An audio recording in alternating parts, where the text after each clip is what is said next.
Hello all, this is Christianson. We are almost done. I'm coming along in the final stretch. This is journal number 4.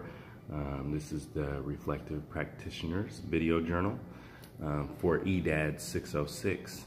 I apologize, I'm going to be looking over this way to look at the questions on the computer, and I will be answering them. So thank you all for tuning in, and here we go. This week is really about what gets measured gets done. The first question is, what are your thoughts on the phrase, what gets measured gets done? How does the phrase apply to education, assessment, and accountability? Give an example of when you have seen what gets measured gets done. Phrase and action.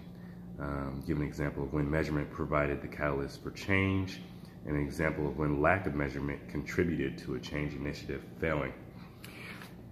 I'm a school counselor, and so I'm not in the classroom with the students.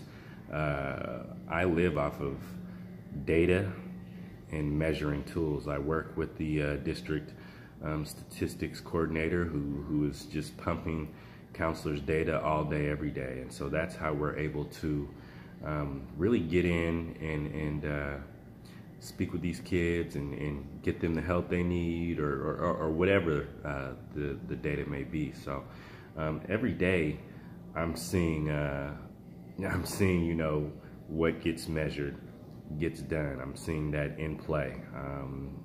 So I mean, how does it apply? It applies to my job tremendously. You know, from test scores to just data. I was looking at some data the other day of the students of color and their success in our math and science programs, and just, you know, getting in and talking with the teachers and figuring out amongst the counseling staff and admin how we're going to make this better. So we've created steps coming into this next year on what we're going to do to see the numbers go up. Now, over the past few years, we've received the same type of data about our students of color, but you can gradually see that it's been going up and up and up via our measurements. So what gets measured gets done. And it holds us to some sort of accountability as well, that we are measuring these tools. If we weren't measuring them, they wouldn't be that important, and most likely it wouldn't get done. Example, when lack of measurement contributed to a change initiative failing, I would also say the same thing.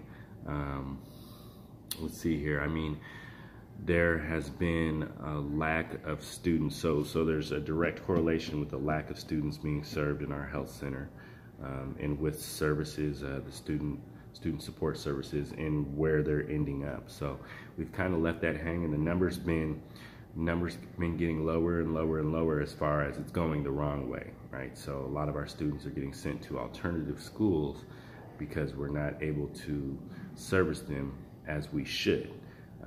And so the measurements have shown over the last years that we're not servicing these students, and they're going to other schools, and we're not actually sitting down and doing what we need to be doing as far as that. So there's plenty of times where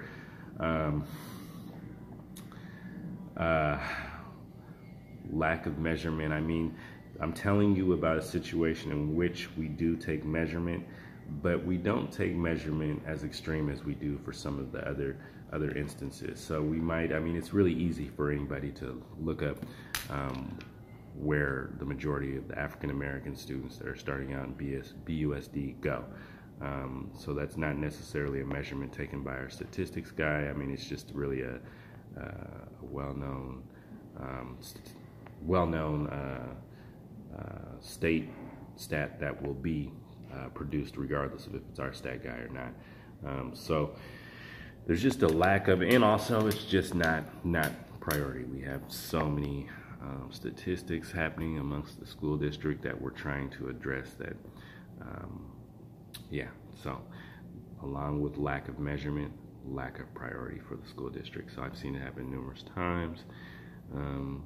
Give an example of when you have seen the what gets measured gets done phrase in action. Give an example of when measurement provided the catalyst for change. An example of when, okay, so it's the same question.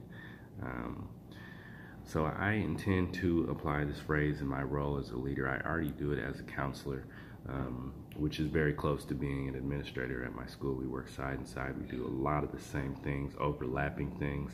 I'm going to continue to use measurement, whether it be numbers, statistics that we're getting from someone, and just measurement as far as sitting down and talking to students and letting them kind of create their own measurements and goals and steps in order to get where they want to be. So I'm always going to be using that.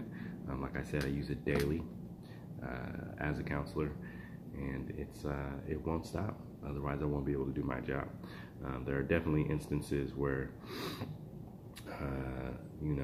lack of measurement have shown, and I really hope to not be that kind of leader that has lack of measurement for situations that need change. So thank you all for signing in. This is it for this class, and we'll see you in the next.